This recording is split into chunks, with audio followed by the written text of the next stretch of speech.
Most kids resent a dad who's constantly pushing them. Let's go. But not Rick Hoyt. We can do this. For years, Rick has been pushed, pulled, and carried by his dad, and he loves it. Here they come! That's because Rick, a wheelchair quadriplegic since birth, and his father Dick together have competed in over 65 marathons. So when you see Dick Hoyt pushing his son around, you're witnessing extraordinary devotion. Pass it on from the Foundation for a Better Life at values.com.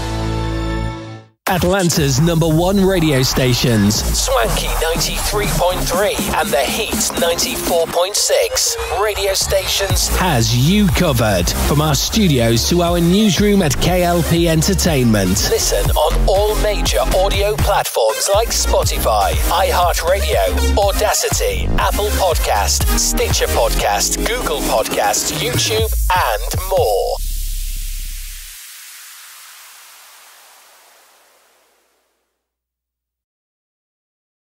A few words for a successful life. Always ask why. Why? Tell the truth all the time. Why? Write thank you notes. Eat right, sleep right, and exercise. If you don't like your job, change it. Why? Be creative every day. Take a fun trip. You don't always have to do things fast. These motivating thoughts from Randy Pausch's last lecture remind each of us to live our dreams. Can I go now? My dog wants to play. Oh yeah, play with your dog. And with your kids. Motivation. Pass it on from the Foundation for a Better Life at values.com. Live from our newsrooms brings back our hit news network, SNN, with many news anchors like Arthur Brooks, Addison Hayden, and Beatrix Gemma. Brings you stories about the news worldwide. Tune in on Atlanta's #1 stations, Swanky 93.3 and The Heat 94.6 radio stations. To get the latest news today, listen on all major audio platforms like Spotify, iHeartRadio, Audacity, Apple Podcast, Stitcher Podcast, Google Podcast, YouTube, and more.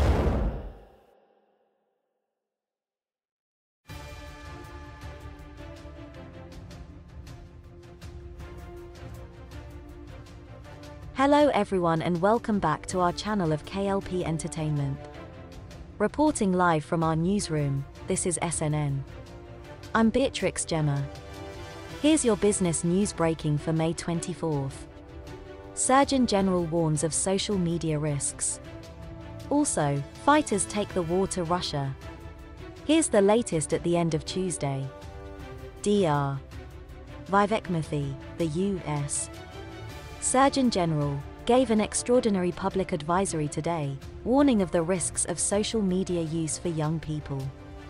He noted that while we don't fully understand the effects of social media, there is evidence that it can have a profound risk of harm to the mental health and well-being of children and adolescents. The Surgeon General called on policymakers, tech companies, researchers, and parents to urgently take action to safeguard against the potential risks. But the research on the impact of social media use on teen mental health is inconclusive, which Murthy noted in his report. My colleague Matt Richtell, who reports on the effects of technology use on behavior and the brain, said the Surgeon General's messaging felt contradictory at points. He says in the report that the science is conflicting while also raising alarm bells, Matt said. There are still valid concerns, Matt said. The rise in social media use has coincided with declines in exercise, sleep and other activities considered vital to developing brains. At the same time, social media enables some young people to connect with others, find community, and express themselves. We need a better framework, Matt said. It has been too simple to blame social media in part because it lets us deflect our own collective culpability around the massive role that screen time plays in our lives, for good and ill.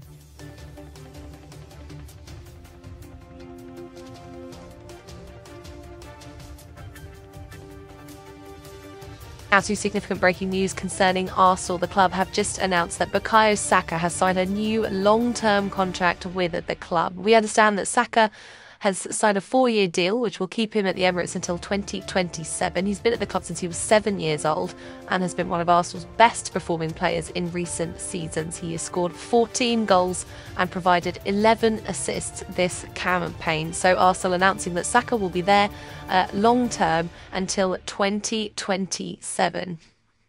got a few quotes as well, reaction to this news on Arsenal's website. Arsenal manager Mikel Arteta saying that it's great for the club that Bukayo has extended his contract. Retaining our best young talents is key to our continued progress, and Bukayo represents such an important part of our squad now and for the future.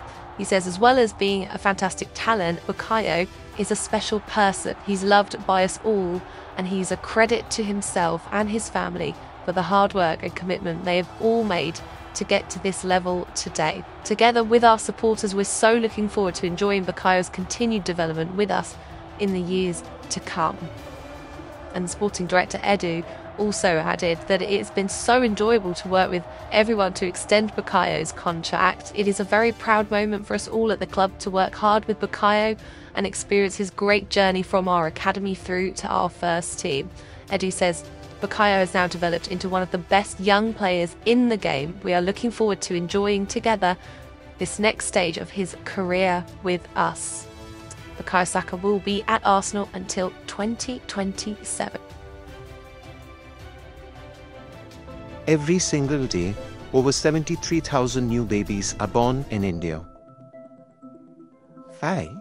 I've recently become a new mother, and I still remember the day I was in the operation theatre and the doctor showed up, my daughter. The nurse then said, "Congratulations, you've been blessed with a baby girl."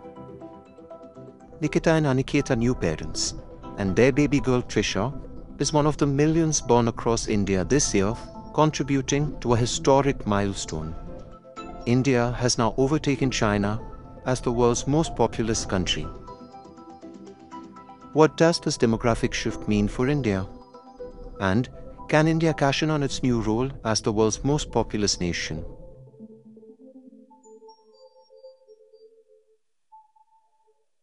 For many Indians, the fact that India has taken the title as the world's most populous nation was not exactly a surprise. It was a matter of when, not if. India is a big country, and we have had so much of people. That is also what makes India, India. I mean, we've always lived, with so many people around. So I don't think it's going to change much for us. Half of India's population is under the age of 30, and around 12 million or so people enter the market every year looking for jobs. The challenge for India will be to sustain economic expansion in the coming decades or end up with an even higher unemployment rate. You could look at it as a way of creating more jobs. You can push all the infrastructure growth. Great highways are being built at rapid pace. As we grew up, India was always a services country. Now services plus manufacturing. You call India as China +1. But female participation in the workforce remains a problem for India's demographic transformation. Indian women in recent years have started joining the workforce, but the country still lags behind significantly compared to other nations, including China. India is quite advanced, but the gender gap is huge. So we have to invest in technological exposure and advancement for both girls and boys. And then we have to think about these young people and their issues like age of marriage. We have to end child marriage. We need to educate them in higher education. Finally, we absolutely need to ensure that India does not have a large unemployed population whose aspirations are not fulfilled, because that is recipe for disaster. Closing the employment gap between men and women could expand India's GDP by close to a third by 2050, equating to nearly $6 trillion. We will have the opportunity where if we skill our young people, they can participate not just in manufacturing, but in development growth, economic growth of the country. Even though we have a large population, we have a shortage of professionals in India, doctors in the public health system. There's a shortage of teachers, trained teachers. So we have to invest a lot in training. Rapid progress on urbanization, infrastructure, human development and manufacturing will be needed for decades as the population continues to swell. Despite concerns with sustaining India's rising population, Nikita and Aniket, remain optimistic.